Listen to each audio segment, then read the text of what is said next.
Hi everyone, my name is Jackie Phamotse. Thank you for joining us.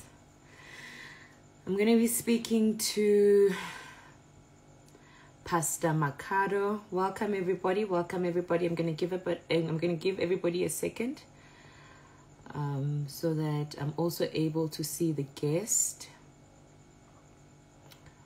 I'm waiting for Pastor Makhado. Welcome everybody. Welcome, welcome, welcome, welcome. Welcome, welcome, welcome. If Pastor Makhado is already here, please send a request so that I'm able to see you. Welcome everybody. Welcome, welcome, welcome.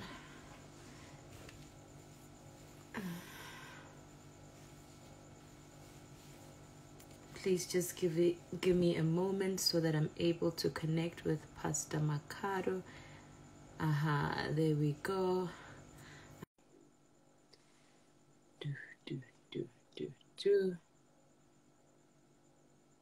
It's connecting. Perfect. Yes. I'm not seeing your face. You're upside down. I'm upside down. Okay. Yeah. Perfect. Great. All right. Perfect. So, just to start, I'm gonna tag the conversation, but I'm gonna switch off the comments for now. Okay. For now. One second, please.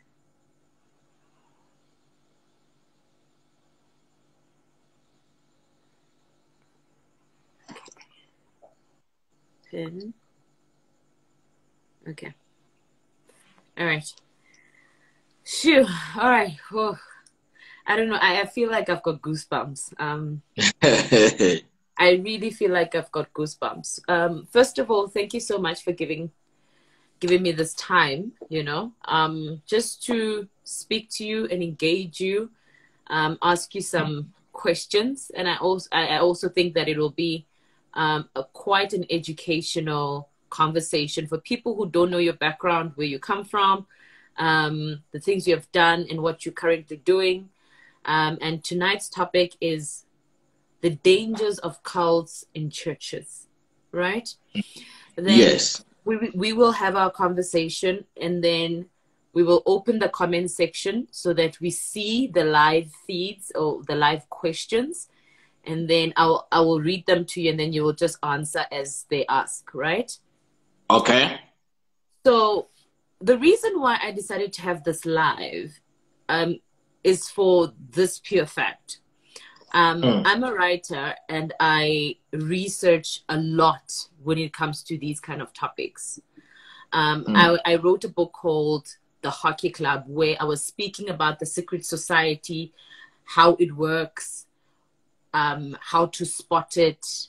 And I wrote it in such a manner that it was a novel more than an autobiography or a memoir, simply because I didn't want to reveal names, which is now the part where I'm going to politely ask you that in this conversation, can we not name names? Because of legal implications, and also protecting the rights of those people, just the right to privacy. However, you're more than welcome to state your story as it is, as honest as it is. I would like it to be a comfortable and open conversation. I'm going to ask you the hardest of questions, because I did go through your book. It's called Church Mafia. I did go through it. I made some notes. And you've got another book called Initiated by the Spiritual Father, right? Yes, that's correct. That's one. That's the one. So I wanted this live to sort of give us a clear understanding of what really happens in churches when it comes to cults and Satanism. Other people have different terminologies for it, or they would like to reference the difference depending on what race they are, what country they are in, what nationality. So they've got different reference points or terminologies for it. But I'd like us to stick to cults, the word cults, and Satanism, right? So, Okay. Pastor Makhado, how was your day? Let's start there, because I've seen you in the news every single day. You were on Power FM last night. You were doing the CRL Human Commission, right? Yes, that's correct. Yeah, and you were doing other things in the media. So today, how was your day?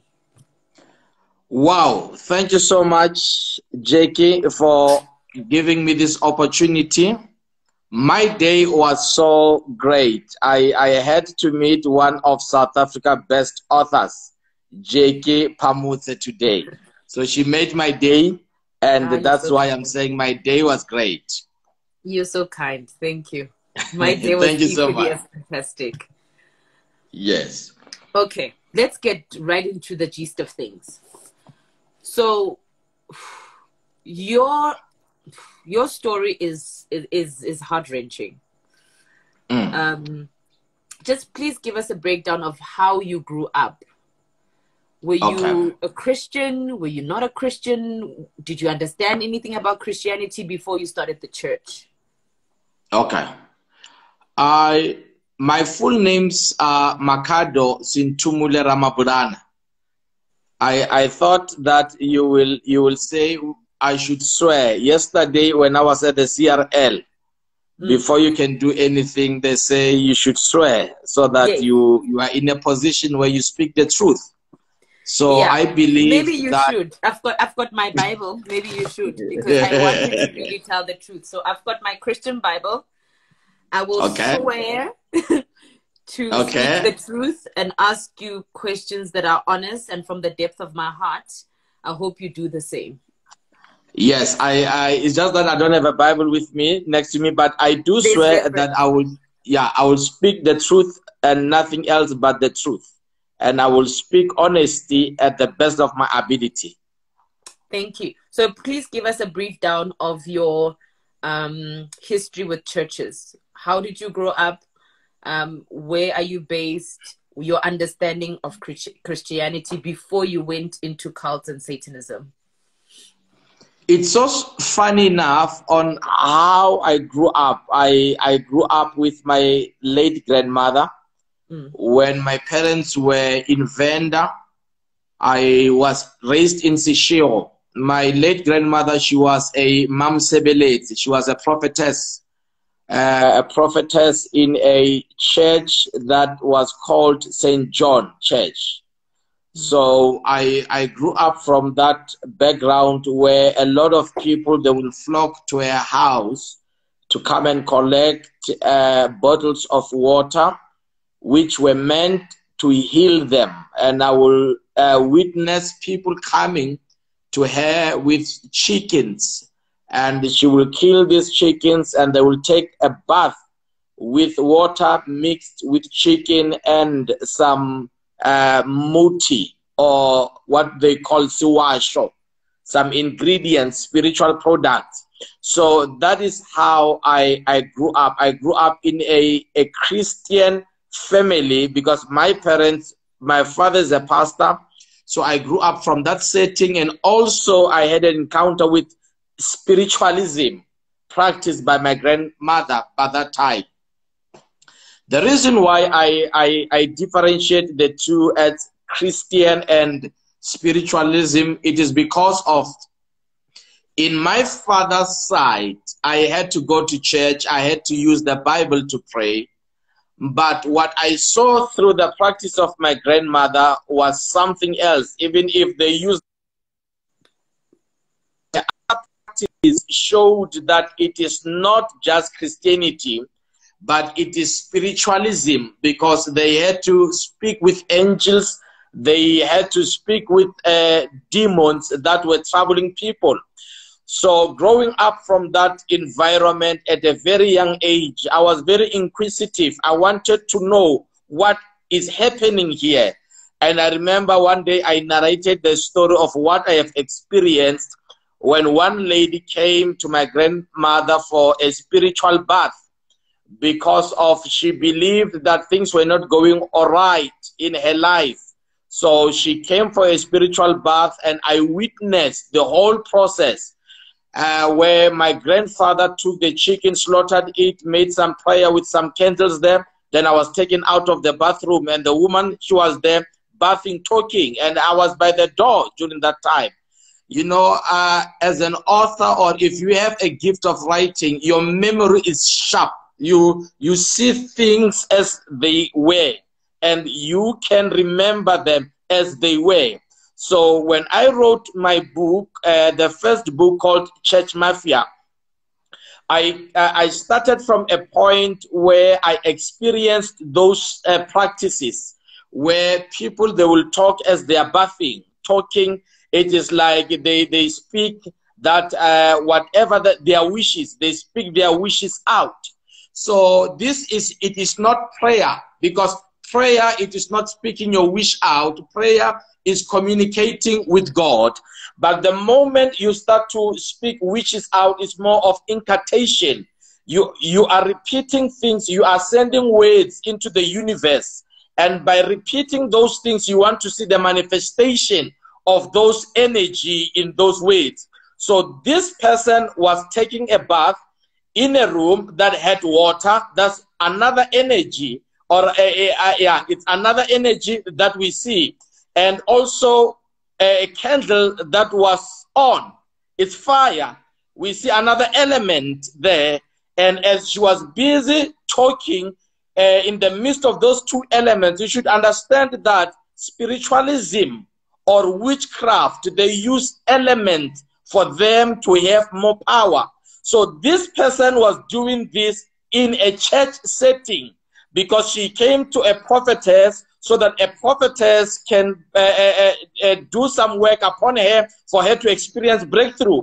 But when I grew up and I joined the occult, I started to realize that a lot of churches are using the very same elements that are used to manipulate, to control, have been used in the church. So I grew up, and when I narrated this to my mother decided and said, we are taking our child to come and grow in a good and a Christian environment. That was the time they took me away from my grandmother, and I stayed with them. And staying with them, I had to attend all night prayers. Staying with them, I had to learn how to pray. So the moment I was full-time with my parents, I started going to the Sunday school. I started attending a youth. As I grew up in a Christian family, I believe that whatever that you ask of God, through prayer, God will answer you. So at the age of 5, I remember the age of 5, I had an open vision where I saw a figure of a person pouring something like oil on my head. And when I explained that to my father, he said that is a sign to show that you are called. Now, they said if there is a calling upon your life, the calling will grow and everybody will witness the calling upon your life. And times when I was a teenager, I was not just like any other teenager. But there was a point in time where I had to make up my mind, and I became committed in my Christian journey with God. I accepted Jesus, not because my father was a pastor, but because I had this hunger and this zeal for the Lord. I raised my hand on a Sunday service as my father was preaching, and I went in front. I accepted Christ. From that day onward, I knew that I was a new person. Now, as time went, the calling started to manifest. I started to love preaching. I started to love reading the Word of God. And I started to have this joy of the Lord when I share about the goodness of the Lord. I went to, it was Pretoria Tech by then. I registered for human resource. I went there and I studied. Along the way, I felt, let me move out of this environment, look for a Bible college. I dropped out the following year. I did not go back to a technical in Pretoria. Now I went to the Bible college in Soshanguve, and that is where I studied a 3-year diploma. Now I was taught to become a community leader. As a pastor in the Bible college, they teach you how to become a community leader. they teach you how to preach. So I was trained as a professional pastor, not a fly-by-night. I stayed at the Bible college for 3 years. I graduated and I was ordained. So you have that education and you've got the spirituality, right? The spirituality, yes, and the understanding. Now, yes, fast forward. When did you decide to open a church? Right. Immediately, I think it was on my 3rd year. On my 3rd year, it's just that I can't remember the date exactly, and I don't want to quote the date. Yes, yes. So when I was doing my 3rd year, I remember that was the first time I wrote my book. I wrote a book titled "Taking Over" as I was doing my 3rd year, and I felt this zeal of preaching. And I was so up to any challenge, because by that time we will move with crusades and tents. So I went to Pretoria in the CBD. I looked for a hall in the CBD, and I found a hall at Corner Church and Nelson Mandela. It was a school called Danza by then. That's where our first church was. Now, when I started that church, I thought that people who come from the same place, township with me at home, they will be our members here. But to my surprise, I realized that when you are called, God will have to raise people who can identify themselves with the gift of God upon your life. So that is when I started the church. And the church was started on good foundation, good intentions. But the problem was that the church was not growing the way that I thought, the way that I wanted it to grow. The speed, it was not there of growth. So how many people were in the church at the time? I can't remember the exact number, but I think we were more than 100 plus, because we were attending in the afternoon. So these people, they will go to their churches in the morning, then in the afternoon they will come to our service. And they were not members yet. We talk about people who just walk in for a service. So the reason why I was saying that the church was not growing is the mentality I had. I thought that through preaching, the hall will be full. So I thought that through preaching and teaching the word of God, I will be able to see success at an early age of my life. How old were you when you started the church? Around 21, 22. 21, what 22. Was the name of the church? It was El Shaddai Tabernacle Center. Repeat. El Shaddai Tabernacle Center. Okay. El Shaddai Tabernacle Center. Okay, so you realize that but let me make this disclaimer. This, you know, there are other churches that are using this name. So this is not a church that is associated with other churches that has similar names. Okay. So you realize that the church is not growing with a congregation of about plus minus 100, 150 people, take or give, right? Yes. And then what was your next step? You know, because this church is not growing. You are preaching the word of God, and yet you're not fulfilled. What was that thing that said, okay, let me go find a different source of power to increase my congregation? Where did that idea come from? Remember, when a pastor says, I have reached a point where I make a conclusion that the church is not growing, you make that decision after you have tried everything. You have tried evangelism, you have tried doing crusades, you have tried revivals, you have tried to invite popular speakers. Because sometimes we think that by inviting somebody who is popular, somebody who is famous, it will automatically make your church grow. So I did all those things, but what after the event, I would still remain with few people. And there were other members of the church who came and said, you know what, Muruti, we feel that our time is up fellowshipping with you. We have to move out. Now, that thing broke my heart because I was connected with these people. I believe that my vision, my future is linked with these people. So once they come and say, Pastor, we think that our time is up in serving the Lord under your leadership, it broke my heart. And that is where I started to think and say, let me associate myself with those who are already successful.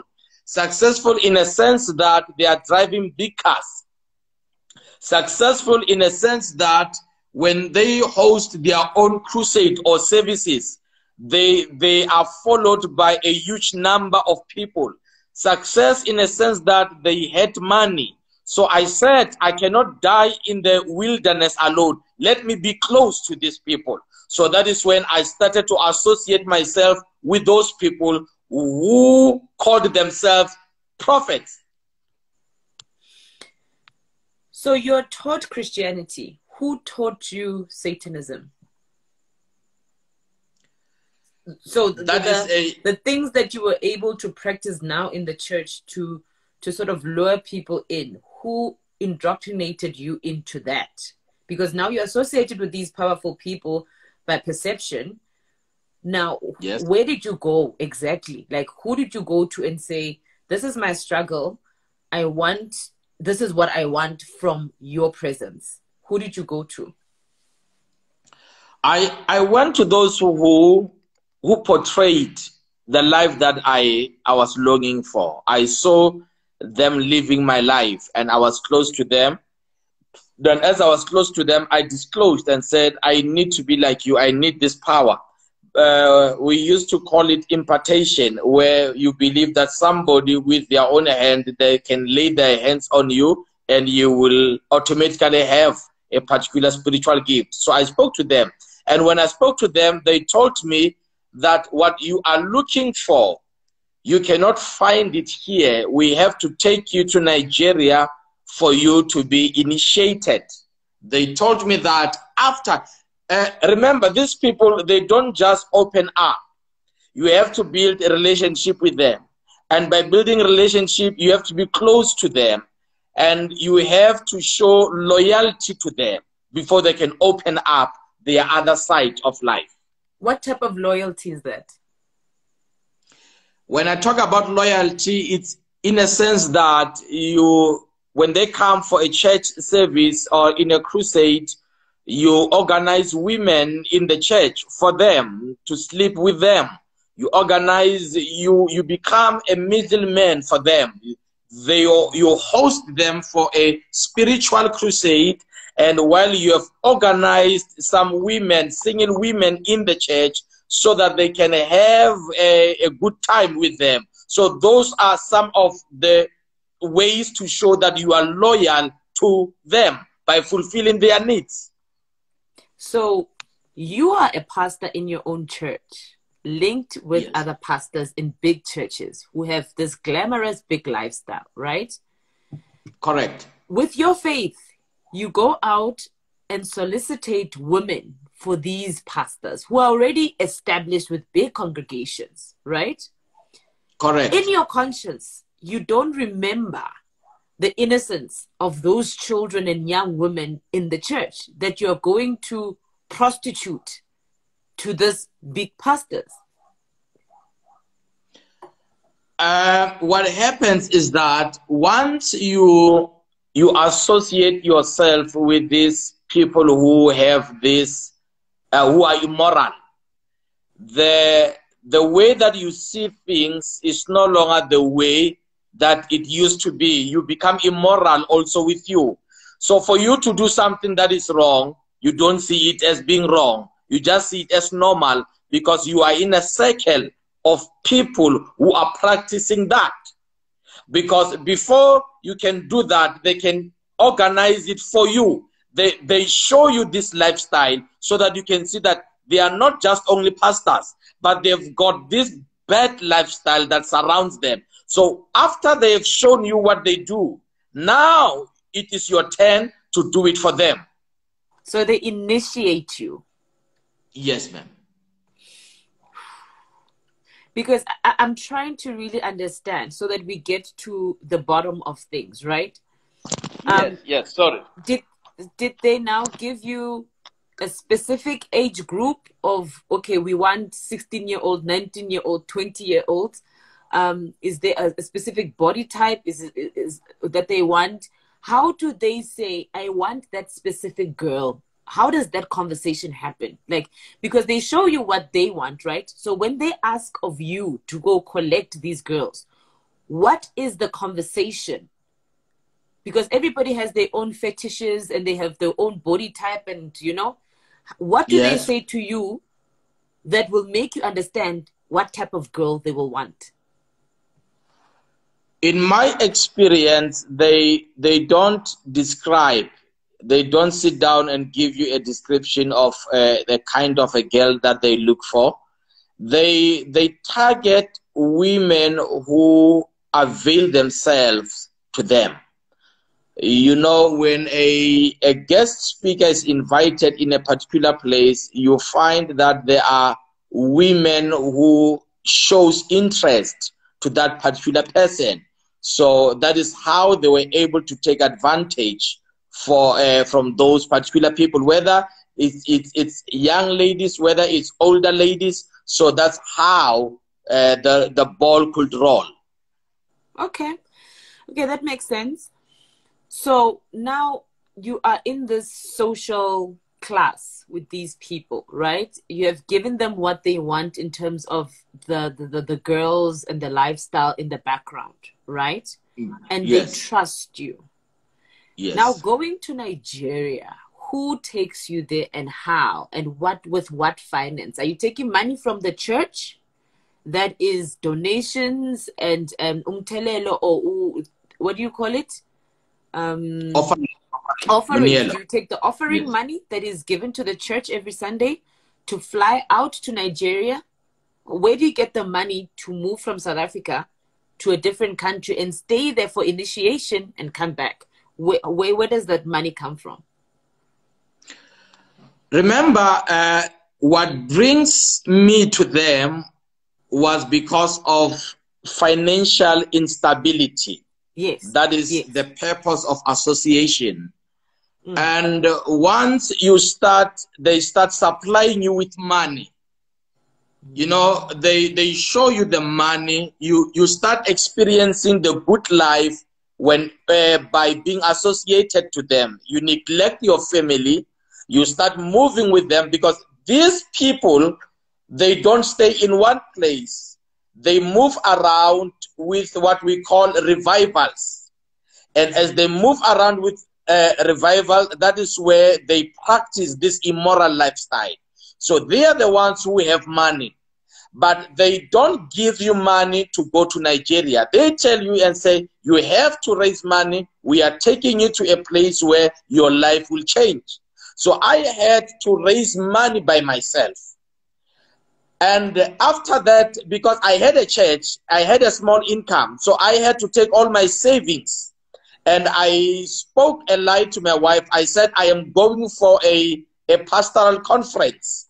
So by going to a pastoral conference, it was a way of me escaping to Nigeria with all the savings that I had. So I used all my savings because they told me that when I come back, I will be rich. They told me that I must buy, you know, there is a bag that is called Ghana Must Go. It's a very big bag that usually you can put your clothes inside. It's a traditional bag, big one.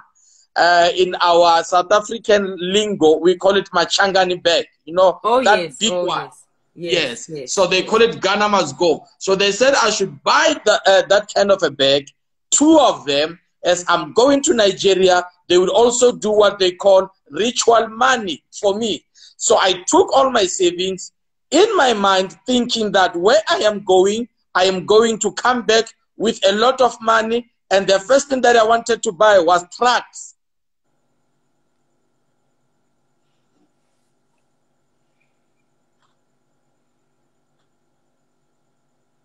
Are you still there? I'm still here. Your network is breaking a little bit. Yeah, Okay. you're back. You're back. Let me check in the comment section if everybody can hear you properly. I'm just going to check the comment section if everybody can hear you. Guys, can you still hear us?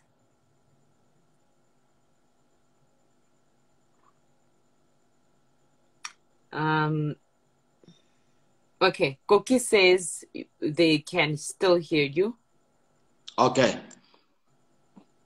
Okay, you may continue. Yes, so I took all the savings and I went to this place in Nigeria. And they told me the place where we are taking you to, it's a place where a lot of people go to, pastors they go to, and you find your business people go to, you find your politicians go to, you find your chiefs, local traditional leaders, they go to such places. So they said that is a place where a lot of leaders, if you are a leader, musicians, they go to those places. Celebrities, they go to those places for only one purpose: power, fame, and control.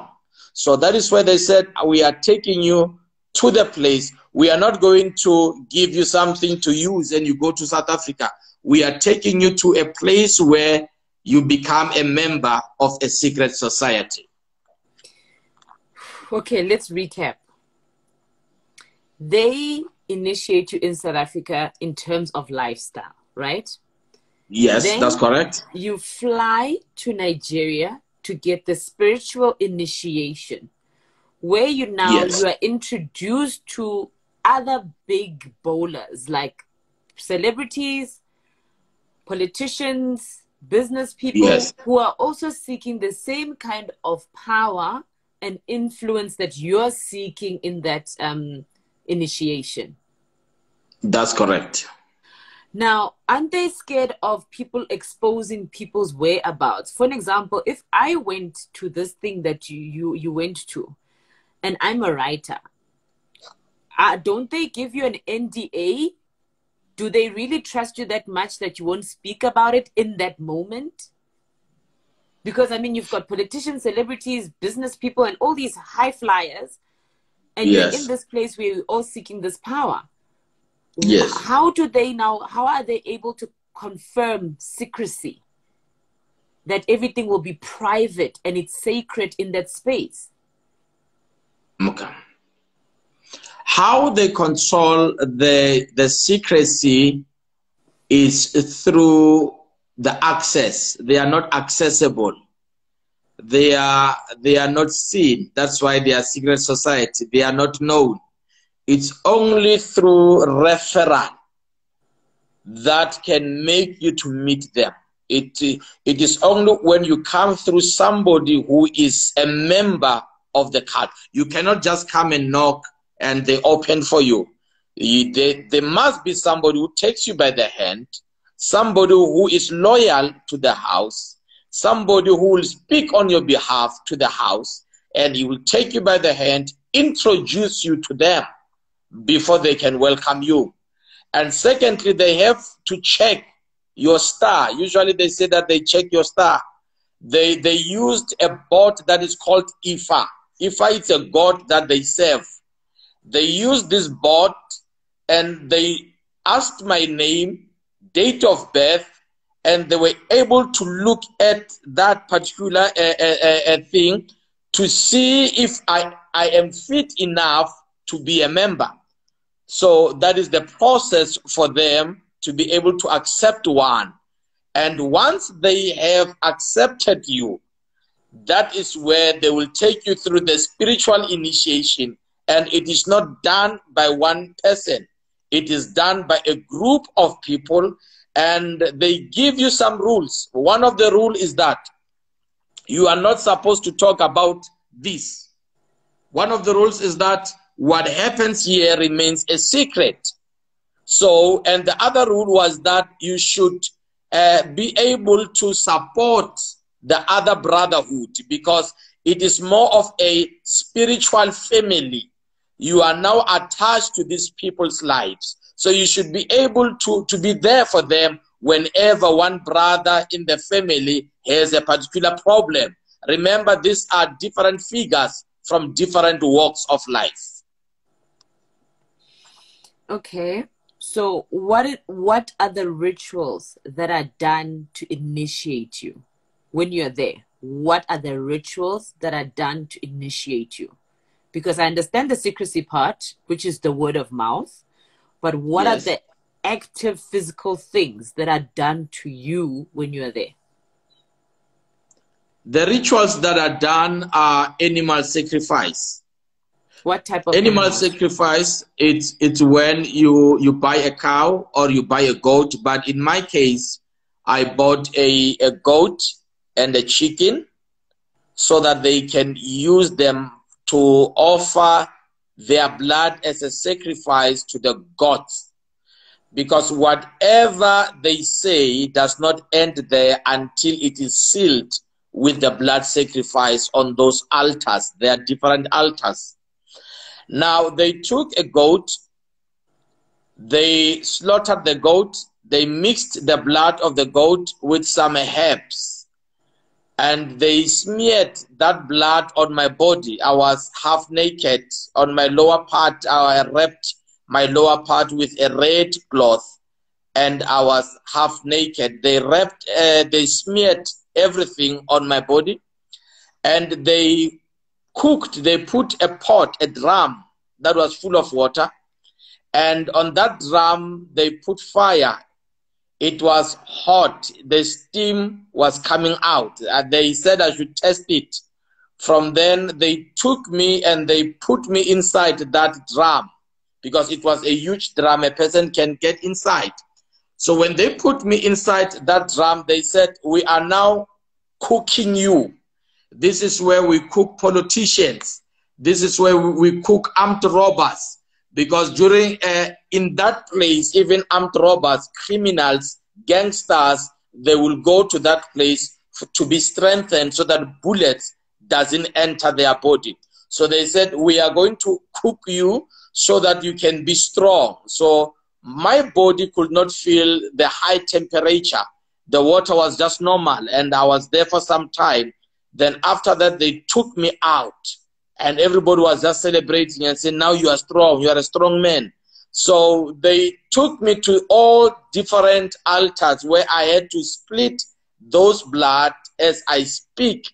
By speaking, I mean I had to speak out things that I wanted to see happening in my life on those altars. Okay. When you're doing this, how many people are in your presence in the room? Is it private, or there are other people who do the same thing and then you move on to the next, and then it's like you ushering each other? Is it just you alone, or there's a group of people who are going through the same thing at the same time? It is not, you don't do these things in the room because the house is far in the village, in a high dense village where there are bushes outside. So you just do it at the back of the house, which is bushes. So you just do all those things. The bathing is done there outside. And there are a lot of people, because of a lot of people, they believe in witchcraft in that particular area where I was. So there were a lot of old women, there were a lot of old men, and even young people, because they are used to this thing. As pastors come in, pastors come out asking for power, including business people. So it was not the first instant with me. It was something which everybody's used to. Okay. So you've done the initiation. How long does it take? What do you do? How long are you there? 7 days, 3 days? If I remember very well, it was plus minus 3 days. Because I went there, I think I went to Nigeria more than 5 times. I was even thinking of getting a dual citizenship that side, just because of this cult thing. Because they said every month or every 3 months you have to come that side. So at first you go there, and by going there, that is when they they tell you things that you should come with. They show you this miracle money or ritual money. And by ritual money, I mean where they just take a drum and they put the drum there, they close it with a white cloth, and they tell you to lock the room. Nobody is there in the room. It is you and the drum. And they say, lock the room, be outside on the door, and you stay there with the key, and they tell you, go back again. When you open, when you see that drum is full of cash, full of money, US dollar. I saw it. So that is how they tell you, go and bring money to come and do sacrifice. Because of the money to buy this power, you can't afford. But go and bring money so that you can do the sacrifice and make the ancestors happy. So on the initiation days, I think I stayed for about 3 days in that house, compound. Are you eating? Are you sleeping? What are you guys doing throughout the day? Throughout the day, we sit, we eat. I mean, I was meant to buy a goat. So the meat from the goat is the one that they slaughter. We eat. And after eating, we'll wait for other cult members to come, because every cult member has to be there.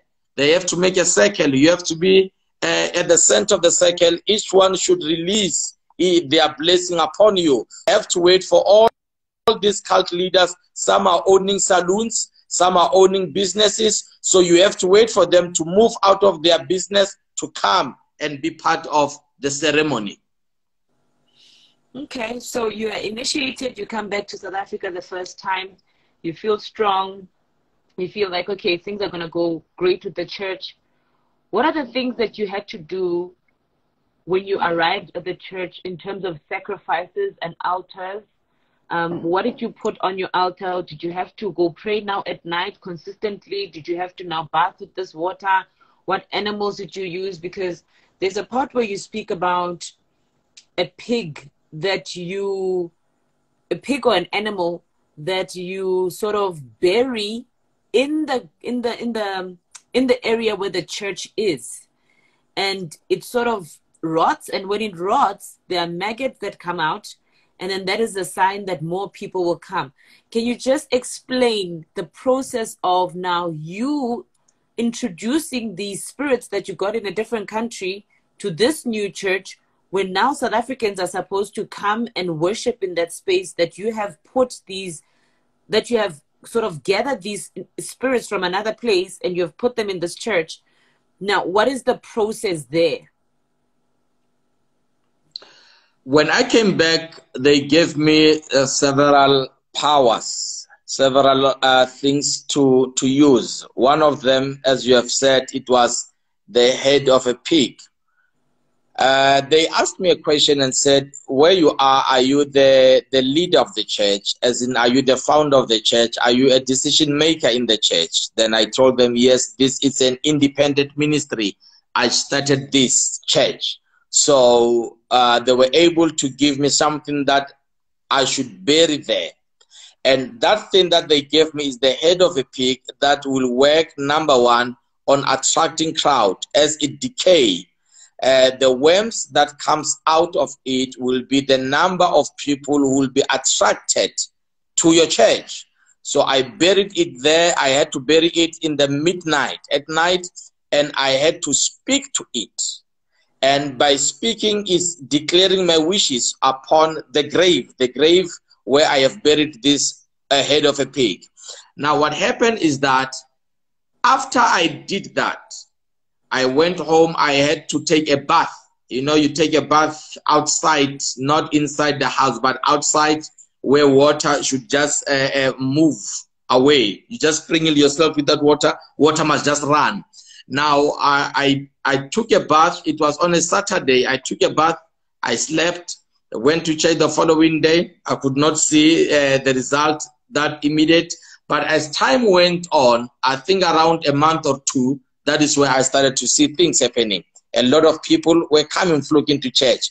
People, they will testify and say, I come 50 kilometers away from your place. I just came. I felt something pulling me to this church.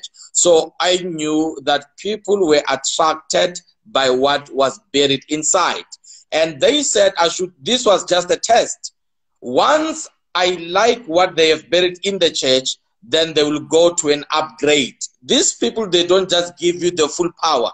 They start with you with something small. Once you agree with it, then that is where you keep on upgrading.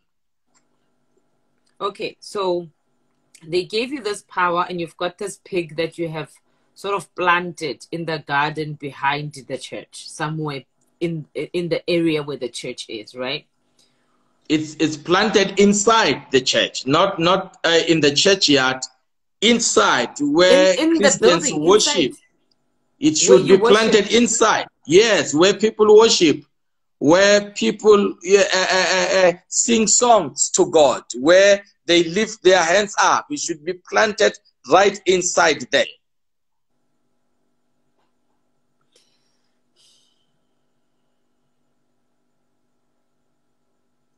Okay, that's one example. So you've got the ability now to attract, right? Yes. But now, in terms of your body, what are you feeding your body? Because I agree, to maintain this thing, are you having sex with young people? Are you not having sex at all? Are you using muti at this present time? How often are you using it? What things are you doing in the process leading up to these moments where now there's a lot of people coming to visit? There's a lot of what's happening to you physically that makes you want to feed this thing that you have brought, or this muti that you have brought? Like, I want to know the physical process, because with the other guys, I get it, for them it's entertainment. What are your requirements when you are busy with this thing? There are different kind of powers that are offered to one. You choose which one you want to use. There are people who can choose their body as a sacrifice. Like if you choose that you won't be able to have intercourse with a woman. And there are people who choose a body sacrifice that they won't sleep with women, but they will sleep with the same sex. That's what they do. They are not homosexual, but they do this as a ritual, because they have chosen their body as an instrument of sacrifice.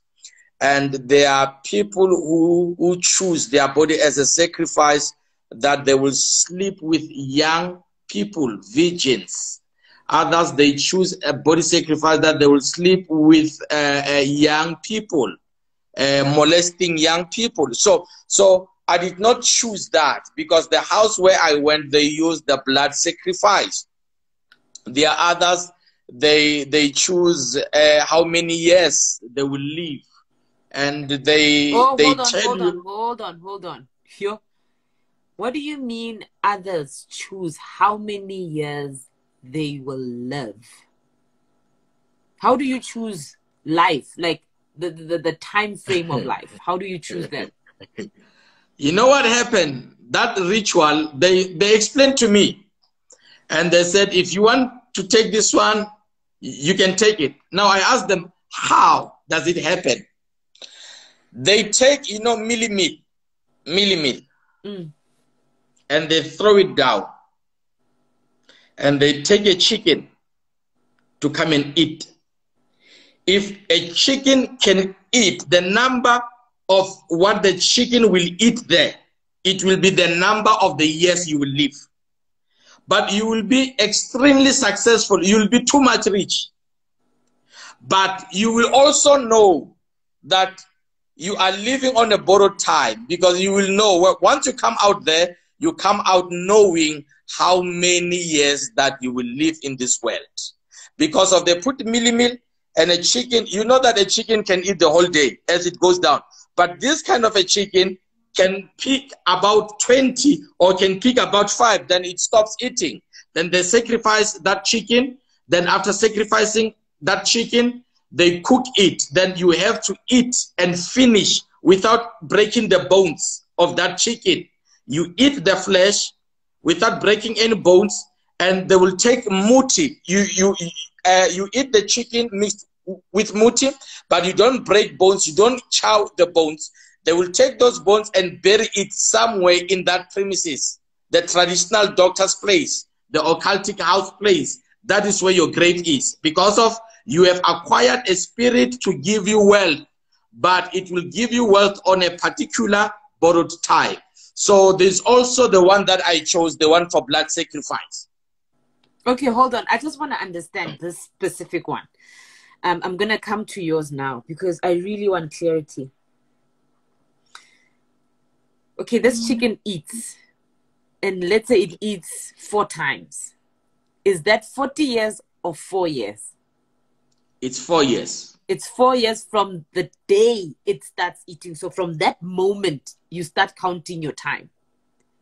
From that moment, they give you the powers. The full initiation is done. You know that you've got 4 years to live. In that 4 years, you will become extremely wealthy and powerful, right? Is that what you're saying? Yes. In whatever field of business or whatever industry you are in, right? Yeah. Anything you touch is successful. Okay.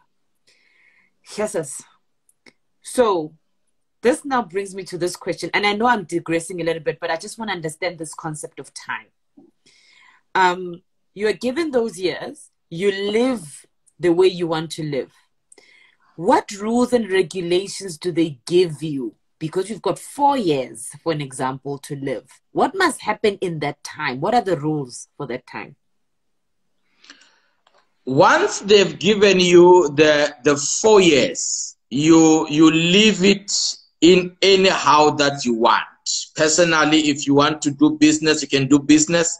But along that 4 years, you should be able to sacrifice, not only sacrificing by killing people, but sacrificing by destroying people or taking people's stars away or somebody's luck away. Through intercourse, you should have a lot of, and you don't just sleep with anybody. You want people who are bright, people who've got a good, how can I put it? Aura. You want aura. People have a good aura. Yeah, aura. Yes. You want those kind of people. So those are the people that you should make sure that you keep on sleeping with them. And by sleeping with them, you'll be destroying their life and you'll remain more powerful for that 4 years. So that is the source of maintaining the power. Is that the only way they maintain the power with sleeping? Is it really the only way? Can they choose a different way? The different way, it will be doing the sacrifice, the blood sacrifice, where you have to make sure that you appease these gods by slaughtering. And the blood also grows. But along the way, as you know that demons are attracted to where sin is. Even if you do the blood sacrifice, you still find yourself cheating in your family. You still find yourself having affairs. But those are not affairs for sacrifices. Those are just affairs because you are immoral now. You have allowed sin to control your life. But the ones that are more of a sacrifice, the sexual sacrifice, it is when you find one man sleeping with about 7 people in one day without any relationship with those people. You can call it a one-night stand, where they do it once and they are gone. They're finished with you. But now this does not also take away, but please correct me, because I'm learning, right? Does now, okay, for an example, when a powerful person has 4 girlfriends and he's sleeping with those 4 girlfriends, regardless of the time, the place, and they just have multiple, in their spirit, they know they're sacrificing who, right? Because sometimes they fall in love with the one girl, right? but in their spirit, they know that there are 2 or 3 or 4 who are initial sacrifices, right? Yes. Okay, let me explain. Here's a man who have, let's say, 4 girlfriends. Among the 4, there will be one which the gods allows them to be a permanent girlfriend, or somebody that before they can go for a tender, they have to sleep with this person. Before they can go to present something, they have to sleep with this person. It is not every girl. There are those that they know and say, this one will be used for this particular, what you call, sacrifice. Yeah, ritual. So we've got women who are not aware that their role in that affair is to be used for a spiritual ritual.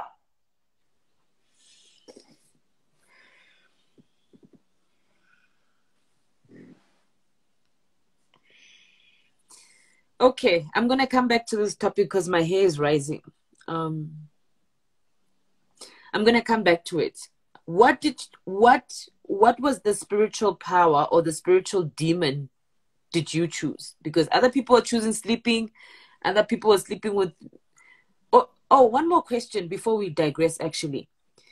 Is there a ritual or a sacrifice where you need to now sleep with animals, like a process of bestiality, where maybe you sleep with a dog, a cat, a snake, a what?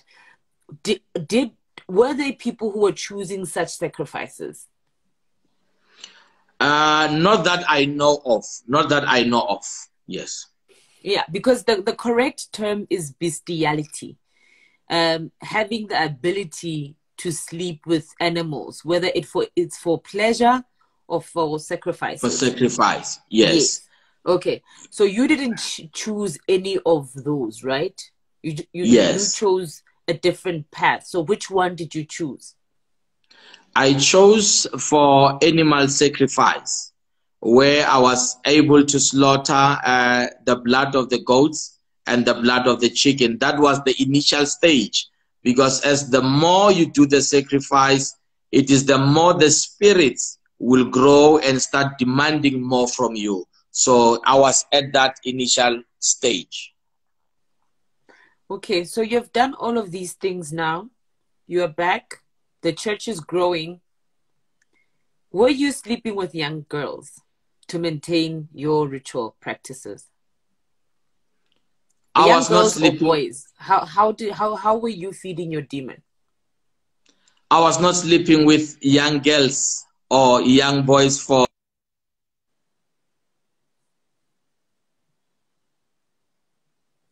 You're breaking.